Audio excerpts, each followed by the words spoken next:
Hola, ¿qué tal? ¿Cómo están? Espero que muy bien.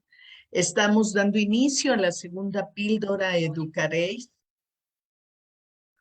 En este segundo día de nuestras píldoras vamos a trabajar un tema que es sumamente importante y tiene que ver con la construcción social del género. Pero antes de abordar la actividad de clase que tenemos preparada, con la cápsula Educaréis que hemos publicado, les quisiera proponer también esta actividad de clase para cualquiera de las asignaturas que tenemos en la escuela, porque los libros de texto, ya sean los libros de texto gratuito o los libros de apoyo que usemos, dependiendo si trabajamos en escuelas oficiales o escuelas particulares, y a veces tenemos otros materiales que no solamente son los libros de texto gratuito, eh, pues son nuestras herramientas de trabajo, pero también son los elementos que les dan a las chicas y a los chicos referentes respecto a ser hombres y ser mujeres. Lo primero que tendríamos que hacer es analizar el contenido de estos libros, pedirles a sus estudiantes que miren cuántas imágenes de mujeres tiene, a lo mejor solo el primer bloque para no extender tanto toda la actividad. Podemos revisarlo todo, pero dependiendo si lo que queremos hacer es como un análisis importante de esto, pues vamos valorando la extensión de la revisión. Les decía, imágenes de hombres y mujeres. Después, ¿en qué contextos aparecen estos hombres y estas mujeres? ¿Qué actividades están realizando? ¿Qué dice acerca de lo que hacen esos hombres y esas mujeres? En cualquiera de las asignaturas siempre hay como una condición de por qué aparecen esas imágenes. Si son historia, bueno, sabemos que aparecerán muy pocas mujeres y qué nivel de explicación sobre su vida darán comparada con la de los hombres que ahí aparecen. Bueno, los contextos en los que aparecen, las actividades que realizan, si tienen estereotipos de género o no. Por mucho tiempo vimos en los libros, cuadernos de matemáticas, cómo se colocaban imágenes de la cocinera o la señora que vendía algunas cosas. Y en el caso de los hombres, pues que mecánicos o en deportes o en otras actividades. Bueno, pues si ustedes se percatan, pues van haciendo un análisis de diferentes procesos y después les solicitan analizar si es que ellos pueden percibir o no que existe igualdad de género en esa relación de imágenes y las cosas que presentan de ellas o de ellos. Por último, creo que es sumamente importante nosotros docentes, poder hacer investigación o encargar a que nuestros estudiantes investiguen qué mujeres, qué personas homosexuales, lesbianas, trans, bisexuales han realizado aportes importantes al área de conocimiento de nuestra expertise. ¿Por qué esto? Se ha estado fomentando que pongamos visibles las aportaciones de las mujeres para que las jóvenes, las adolescentes de secundaria, se sientan representadas. Pero no solo ellas, yo pensaría que toda la diversidad de identidad de género y toda la diversidad sexual de orientación de género debería estar visibilizada en sus aportaciones a las diferentes áreas del conocimiento y cómo somos capaces de incursionar de manera adecuada en estas áreas. Bueno, este sería como un primer acercamiento. Ahora les presento esta condición de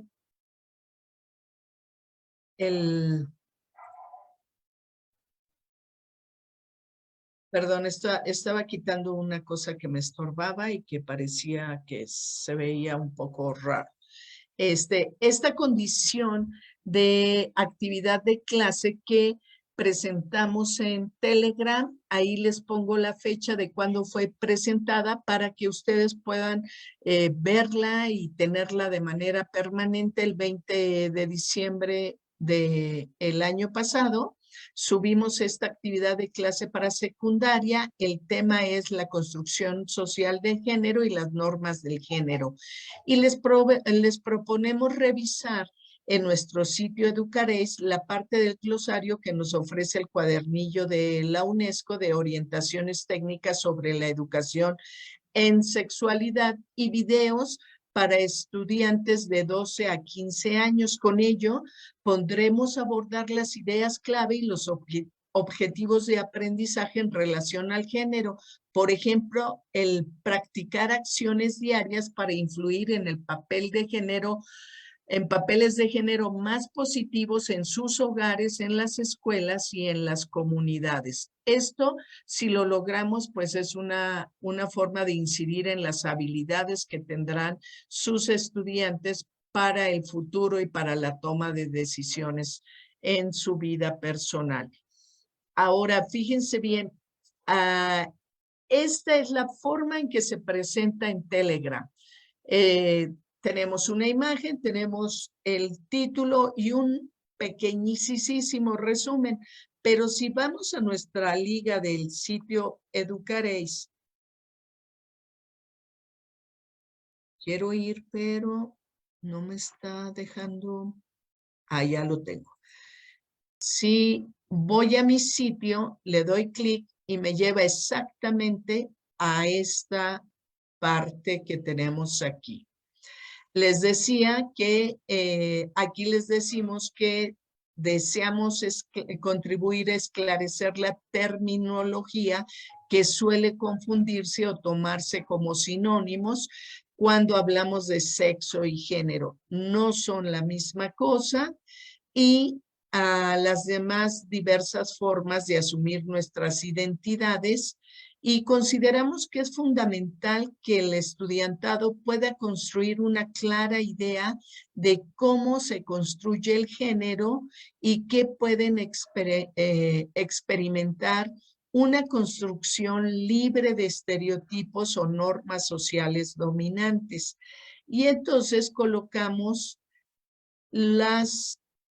el glosario, tenemos sexo, intersexual, género, normas o papeles o roles de género, expresiones de género, identidad de género, género no conforme o no conformidad de género, orientación sexual, violencia de género en la escuela.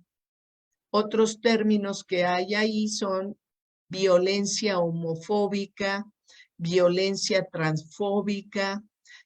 También tenemos diferentes tipos de violencia.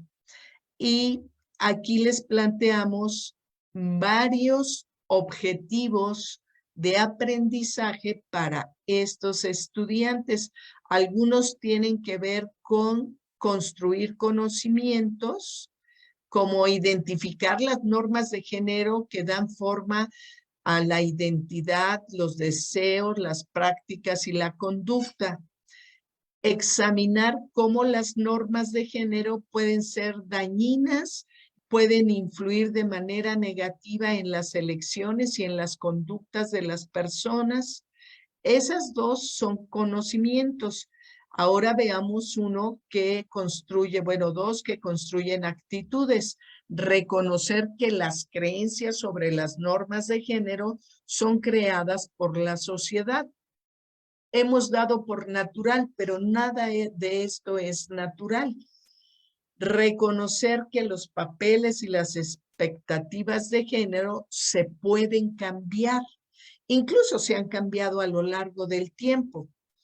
Y justo el practicar acciones diarias es el primero que les propuse dentro de la cápsula de Educaréis.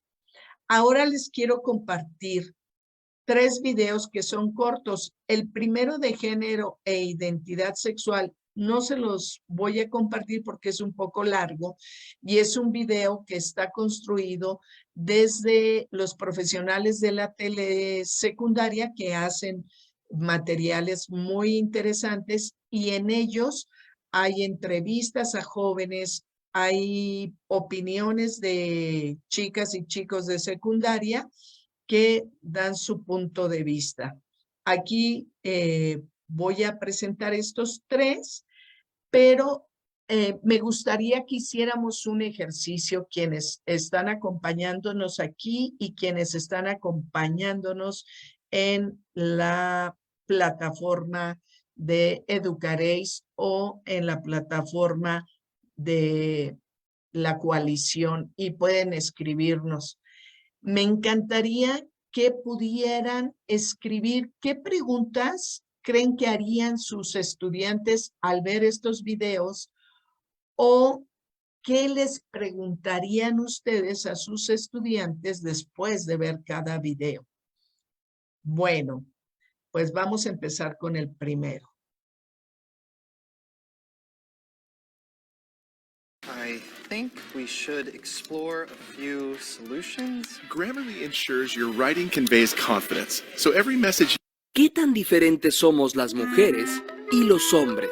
Cuando pensamos en ello, pueden venir a la mente adjetivos opuestos. Masculino, fuerte, valiente, agresivo, proveedor, racional, insensible. Femenino, débil, tierna, dócil, cuidadora, emocional, sensible. Esta diferencia se ha marcado desde tiempos remotos y debido a ello pensamos que estas diferencias son naturales. Pero, ¿qué tanto de estas diferencias realmente son naturales? Al ser concebidos, solo uno de los 46 cromosomas de nuestro ADN determina nuestro sexo. De hecho, no hay diferencia entre niños y niñas durante las primeras 7 semanas de gestación. Tenemos los mismos órganos. Por ejemplo, las gónadas bipotenciales se pueden convertir ya sea en testículos, si se activa el gen SRY y la testosterona, o en ovarios, si no se activa. Si ese es el caso, el clítoris se encoge en las niñas y crece en los niños hasta convertirse en el pene. Al momento de nacer, cuando se anuncia que somos hombres o mujeres, todavía no aparecen las diferencias de gustos, de fuerza o habilidades, pero de inmediato se nos clasifica de manera binaria, niño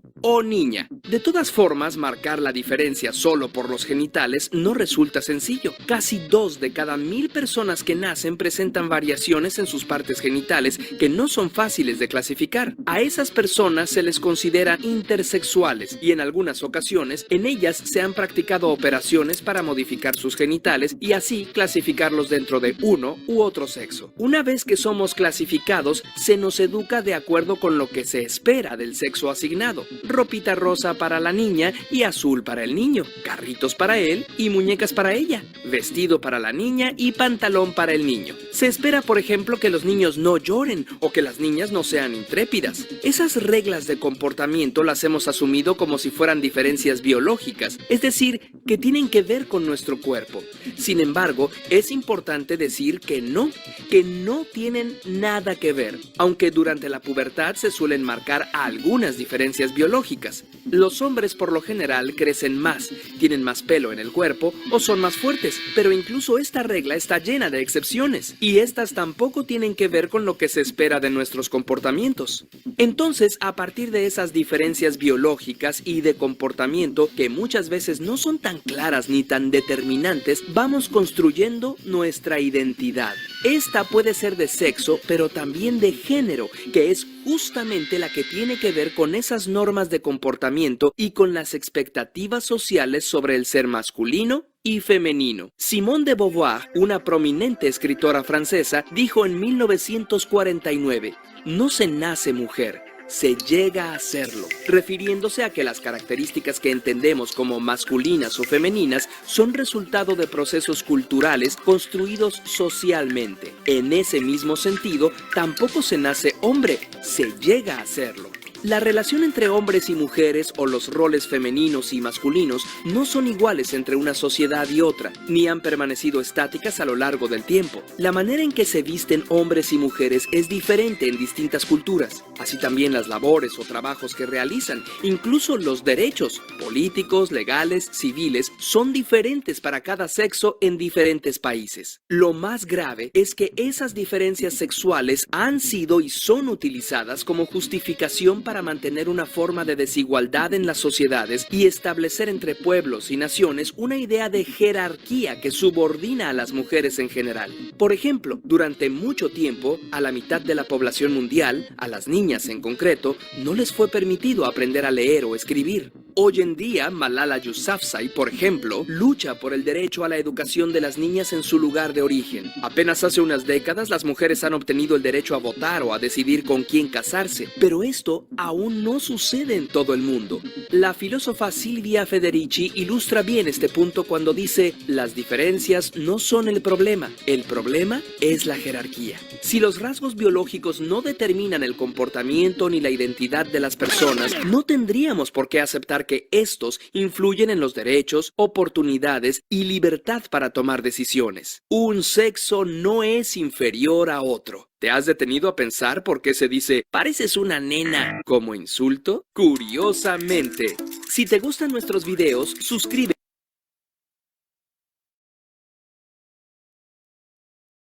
Pues bien, al ver este video, podrían compartirme si gustan levantar la mano, si gustan escribir en el chat las preguntas que ustedes harían a sus estudiantes o qué consideran que sus estudiantes harían al respecto, o si todo esto les parece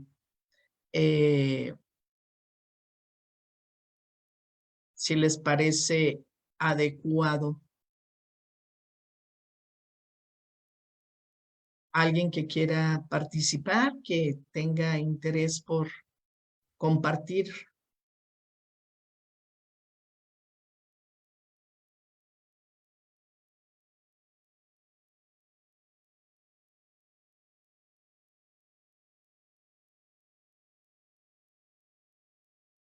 Paola, ¿quieres participar? Gracias. Bueno, yo he tomado el tema en clase y una de las preguntas que les hago es en la educación en casa, por ejemplo. Cuando tienen hermanos hombres, les pregunto, ¿quién tiene hermanos que sean hombres, si son mayores o menores, si tienen las mismas tareas en casa? Ese tipo de preguntas les hago yo a mis alumnos, porque desde ahí empieza la diferencia, ¿no? Y por desgracia todavía en estos tiempos hay muchas diferencias entre las simples labores de casa, por ejemplo. Esas son preguntas que les hago yo a ellos. Empiezo por cómo son educados por sus papás, qué costumbres tienen. Y ya después avanzado un poco el tema, sí empiezo a hacerles preguntas como, ¿creen que estamos preparados o que la sociedad está preparada para que sean iguales, ¿verdad? En aspectos tan pequeños como esos, pues en las labores de casa. Todavía noto mucho en mis estudiantes que las mamás todavía les dan muchas más tareas del hogar a las niñas que a los niños, o inclusive ninguna a los niños y muchas a las niñas.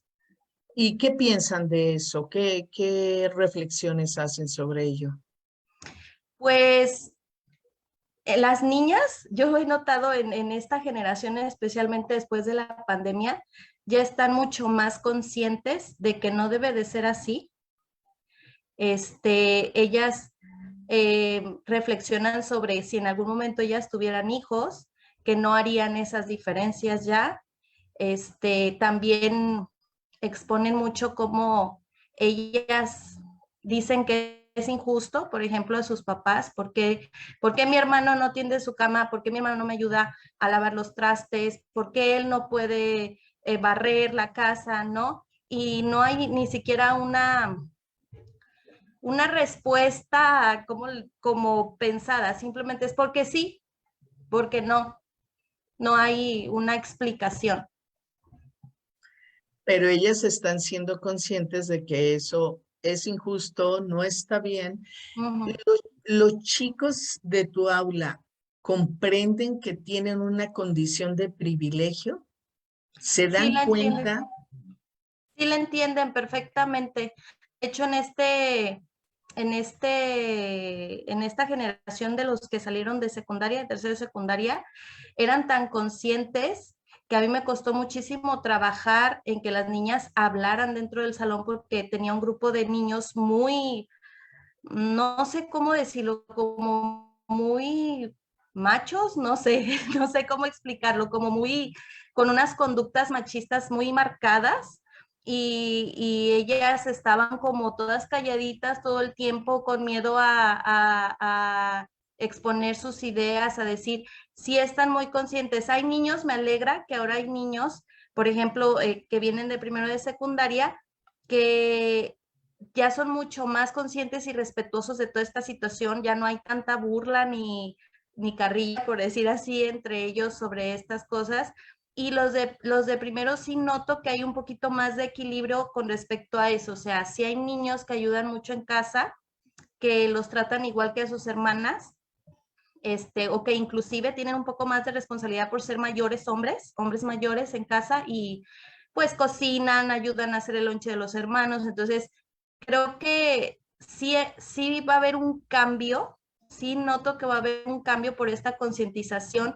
Sin embargo, creo que todavía falta muchísimo trabajo. Ujú. Y creo que en nosotras está la oportunidad de construir. El que yo no le dé la palabra, aunque la arrebaten, que yo le diga, permíteme, va a hablar ella. Intentar equilibrar la balanza en las veces en que participan, intentar valorar y escuchar y darle atención a la opinión de niñas y niños, o bueno, adolescentes, indistintamente de su género, va a ser súper valioso para que vayamos equilibrando. No reírnos cuando las cosas que suceden son burlas que denigran o maltratan a alguien, y empezar a fomentar, decir, a lo mejor no puedo evitar que alguien diga una broma que es discriminativa o que está generando una burla hacia alguien, pero sí podemos hablar con el grupo y decir, esto no es gracioso, no lo hagamos, no compartamos la misma cultura de estarnos lastimando. Les quiero compartir otra. Mil gracias, Paola. Vamos a compartir otro video y vayan pensando en esto de qué les preguntarían después de verlo. Hey, Verde aquí, y hoy quería explicarles la diferencia entre sexo biológico, orientación sexual, identidad de género y expresión de género para que aprendamos un poco, así que empecemos. Empecemos con el más simple, sexo biológico. Es el que está determinado por los cromosomas y genitales. Si le damos una definición más animal, sería macho-hembra. Pero no olvidemos que también existen las personas intersexuales, personas que tienen ambas características. La orientación sexual se refiere a cómo yo siento atracción por otra persona dependiendo de su género. Las orientaciones sexuales tienen varias etiquetas, pero hay personas que prefieren no usarlas. Esta atracción puede ser física, emocional, espiritual o romántica. Cada persona lo expresa a su manera. Con la identidad de género es que algunas personas se pierden un poco, pero es más simple de lo que parece. Verán, hay personas que creen que el género se basa solo en los genitales, pero ya vimos que eso es solo el sexo biológico. En vez de ver el género como una línea de extremos, deberíamos verlo como una gran paleta de colores, donde hay millones de posibilidades. Nuestra identidad de género es quiénes somos, cómo actuamos, cómo nos perciben en el mundo y cómo uno se siente sobre sí mismo. Es algo que vamos construyendo con el tiempo y que puede ir cambiando porque es parte de nosotros y el cambio es lo más constante que tenemos. La cultura y la sociedad en la que estamos pueden también influenciar en nuestra identidad de género, pero al final tu identidad de género es lo que eres tú y no hay obligación de encajar en ningún estereotipo. Y para terminar tenemos la expresión de género. Mientras la identidad de género es quién eres tú, la expresión de género es cómo eliges presentarte hacia el mundo. Esto se ve, por ejemplo, en cómo te vistes. Lamentablemente las opciones de ropa que tenemos siguen siendo muy binarias porque siempre vemos ropa para hombres o ropa para mujeres, pero por suerte poco a poco esto va cambiando. Y es importante saber que a veces por alguna razón no podemos expresar nuestro género como queremos o nos sentimos cómodos por miedo a que nos discriminen o porque aún estamos explorando nuestra identidad. Por eso lo mejor siempre es preguntar a la persona cómo quiere que la traten, qué identidad de género tiene y hacerla sentir cómoda y no juzgar a las personas por cómo se presentan. Al final la idea es que busquemos lo que nos haga sentir cómodos y ser nosotros mismos. Y eso sería todo. Sean ustedes, sean felices y sean chéveres. Gracias por ver este video. Si les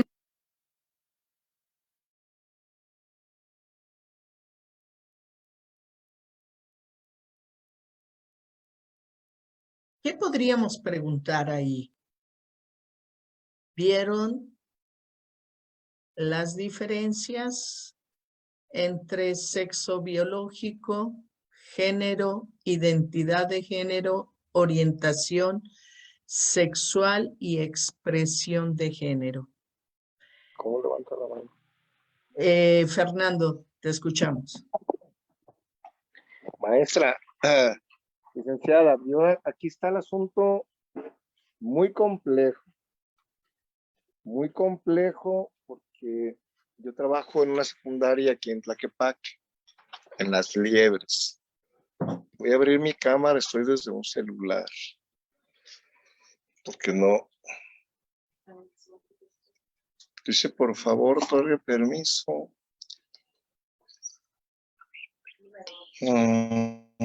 Un segundito, licenciada. Sí. Listo.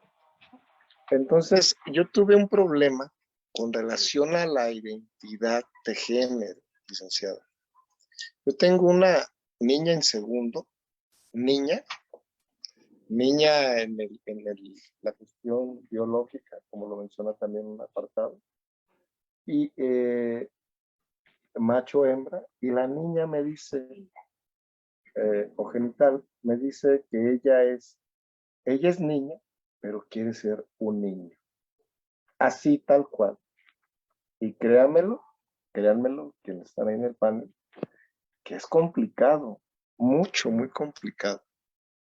Escucharlo, decirlo, verlo en una presentación, es bien chévere, dice quien facilita la presentación, bien chévere. Pero cuando lo ves en la realidad y todavía no estamos, y hablo en primera persona, habituados, acostumbrados con esa relación familiar, con esos temas, es muy complicado. Yo hablé con ella por separado, platiqué con ella, le dije que de mi parte no había ningún problema. Sí, me queda bien claro que sí le dije que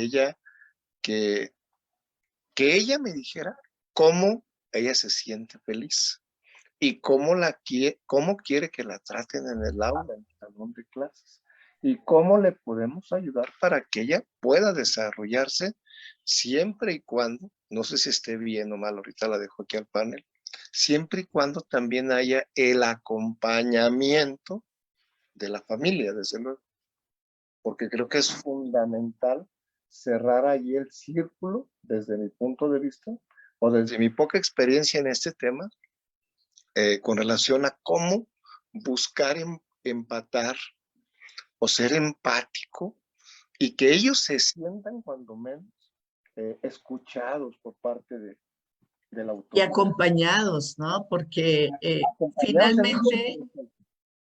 finalmente lo importante ahí es que ella siente él siente su identidad y empezar a nombrarle como él. ¿Ya eligió nombre de hombre? No. Es algo que regularmente hacen. Preguntarle cómo quiere ser nombrado. A mí eso fue ya ahorita en esta etapa de cierre de ciclo. Estaba en segundo, regresa para tercero. Regresa a tercero, pero tengo una buena relación con ella, pero hay una relación conflictuada dentro de su círculo de amigos, no en el grupo, porque no encuentra, ella me dice, es que no sé si entrar al baño de niñas o al baño de niños. Y yo también tengo, aquí es una pregunta que yo quiero que me ayude, licenciada. Gracias por compartir. ¿Cómo lo debo de trabajar? Ya en una realidad, pero también con condiciones de una comunidad, que es las Liebres Tlaquepaque, que también no está muy familiarizada con estos temas. ¿Y qué pensarán, sí, las mamás, cuervos, perdón, con relación al asunto de que si es niña, ¿cómo se va a meter al baño de niños? O viceversa, porque tengo dos casos, pero una abierta, así, con mucha claridad, con mucha formalidad, con mucha, con ese sentido de decir, soy niña, pero ya soy niño. Así que sentía que me cayó un balde de agua porque no sabía qué contestarle en ese momento. Sí, esta parte de los baños, ¿cómo? Sí, yo le recomiendo que vea nuestro webinar en nuestra página de Educaréis de Facebook, que ahorita le pongo las ligas. Busque nuestro webinar de qué hacer si en mi escuela tengo un niño o una niña trans. Y en ese webinar, una madre que es activista por los derechos de las infancias trans, que es abogada y es la primera organización que logró que en Jalisco fuera el primer estado en otorgarle un cambio de identidad legal en sus actas de nacimiento a menores de edad cuando tienen una identidad de género distinta a su identidad. Por principio, un poco eso, empezarnos a documentar mejor, orientar a la chica y a las familias. Si requieren apoyo, nos pueden escribir a nuestro WhatsApp. Nosotros podemos contactarles con este grupo de familias trans porque hacen un acompañamiento lleno de amor, lleno de capacidad de reconocimiento y que permite, María Aurora Mota les recomienda que copien todas las ligas de nuestras redes sociales para que podamos seguir, porque bueno, esto está planeado para 30 minutitos, pero este tema está siendo sumamente importante, interesante, porque es lo que están viviendo hoy día con día en las escuelas. Las expresiones de género se están dando con mayor frecuencia porque las chicas, los chicos, las chiques están mirándose en esos referentes que yo les hablaba. Si habíamos estado invisibilizadas las mujeres por siglos y no nos reconocíamos como capaces de construir conocimientos porque socialmente solo se ponderaba lo de un género. También sucede con las identidades.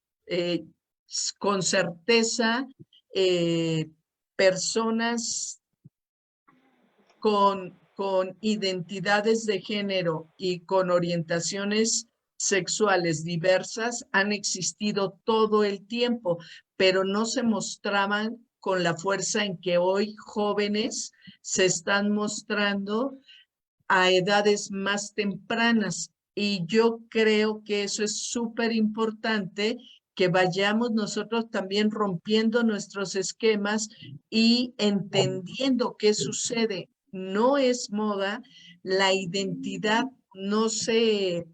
la identidad no es algo que vamos a adquirir porque lo vimos o porque nos parece chévere, sino es algo que sentimos. Rapidísimo, una anécdota súper chiquita, pero que es bien bonita.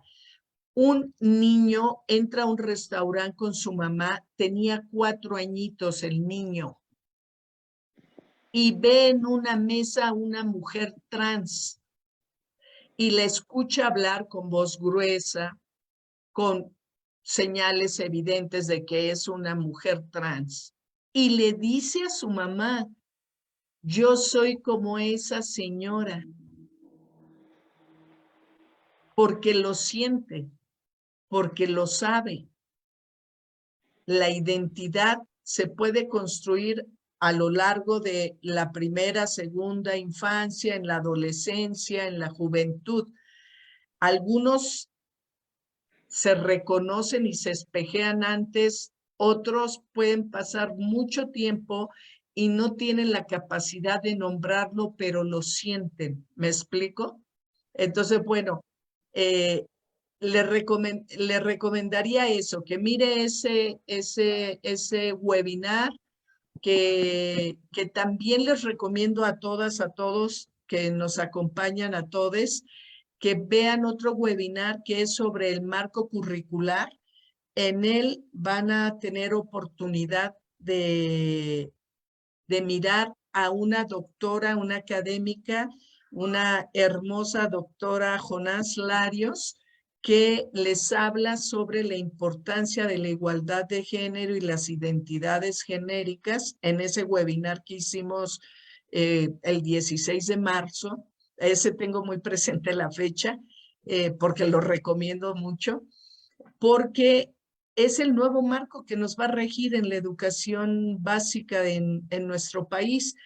Y ahora tenemos el compromiso de estar informadas, estar informados y dar el mejor tratamiento para que no expulsemos de las escuelas a esas niñas, a esos niños, porque la dificultad es esa, que si se van de las escuelas porque no sienten una inclusión, un respeto, estoy hablando de ser tratados como el resto de las y los estudiantes con las mismas exigencias académicas, y eso no debe cambiar, pero sí con respeto a su propia identidad, ¿no? Y a cómo se define como persona. A eso es exclusivamente. Entonces, tenemos que estar preparados hoy más que nunca. Les quiero compartir el último video y les dejo todas las redes que podemos usar para estar en contacto y que le pueda, profesor Fernando Ríos, que le pueda compartir datos de con quién comunicarse para que esa chica encuentre espacios donde hablar, donde orienten a su familia y que pueda tener una transición feliz a ser quien es, que pueda tener un apoyo emocional y un reconocimiento a quien es de una manera importante. Gracias, licenciada. Lo vamos a considerar y tener ese material, sobre todo en la escuela, disponible para que todos los maestros nos empapemos de esa parte y haya ese acompañamiento. Muchas gracias. Gracias. Ok, voy a poner el último video.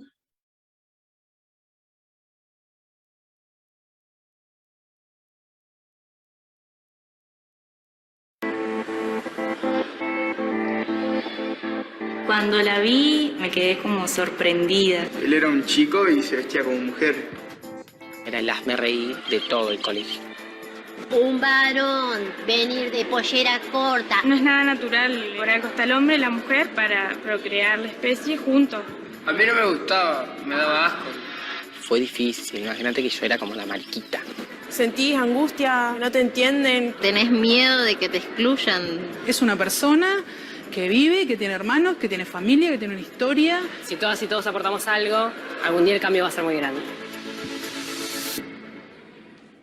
Yo una vez fui discriminada por ser paraguaya. Me sentí mal porque fui discriminado de chiquito por ser gordo. La persona que recibe esos insultos o es discriminado no se siente bien. Que no te entienden, que no te conocen realmente. Sos un ser humano, no sos un monstruo.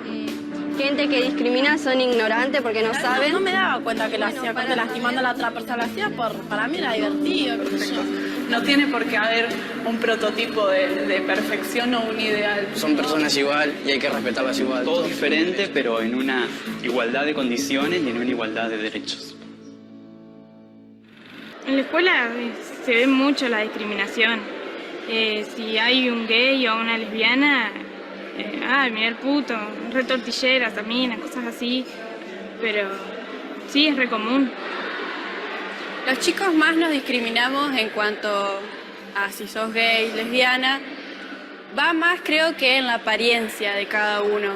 Y sí, en mi curso, ponele, hay un alumno que es medio, sería afeminado, y con otro compañero nos burlamos de él, le decimos gay, puto, todas esas cosas.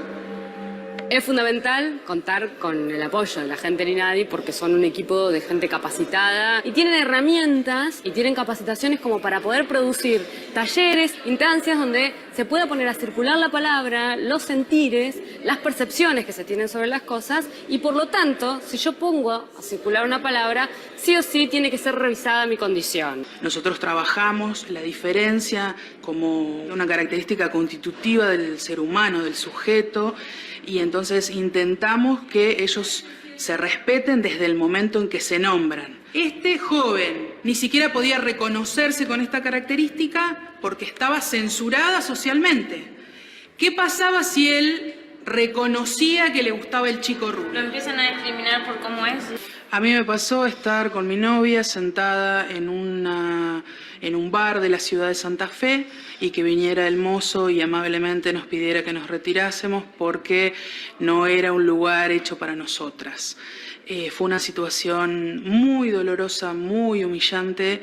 A pesar de trabajar en el INADI hace muchos años, no tenía herramientas en ese momento para poder defenderme porque la discriminación te deja desnudo, te deja sin herramientas y en una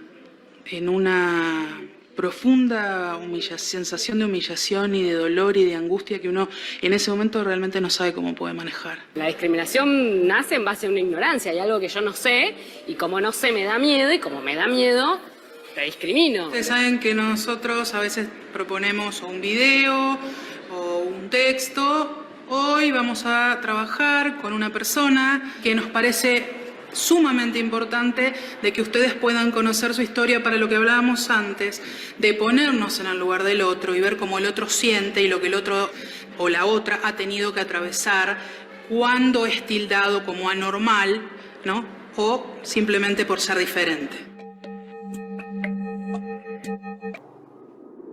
Hay veces que me gustaría pedirle a la gente que consulte, que averigüe, que no solamente por verte diferente o por ver otra cosa que no han visto nunca, que discriminen.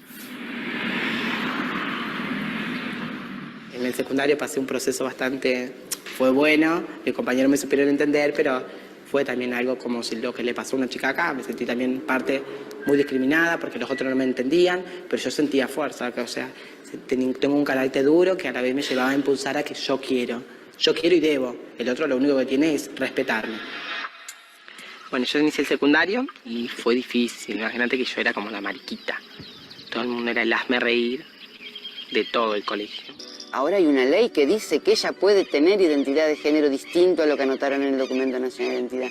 pero tampoco podemos dejar de reconocer el desafío que tuvieron esas autoridades, los papás y las mamás y esos docentes en aceptar a Kaylee para que fuera a clases y tuviera, digamos, toda esta cosa de que era Kaylee, ya no era más un varón, que fuera con una ropa.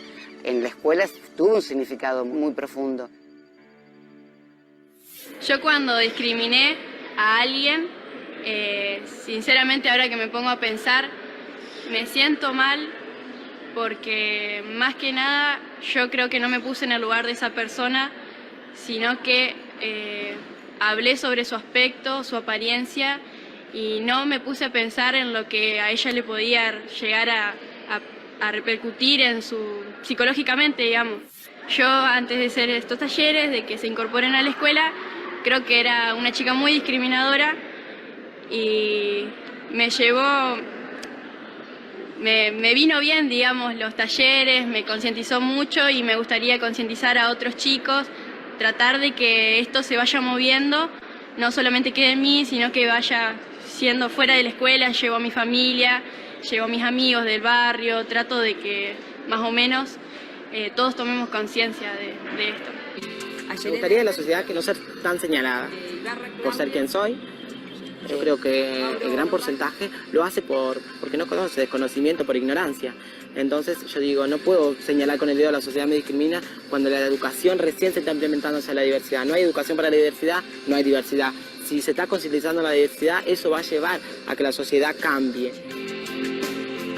Ser discriminada se siente como ajena o excluida de algo. Te da impotencia que los demás hablen o digan cosas que no son ciertas. Me he burlado, me he reído. Yo también fui discriminada. Y sí, se siente feo. Cuando sos más grande, digamos, por ahí capaz que no podés sociabilizar más. Ahora discriminar a otras personas tampoco lo voy a hacer, porque es feo. Y entender al otro como diferente y aceptarlo en esa diferencia. O sea, no tenemos por qué ser todos iguales.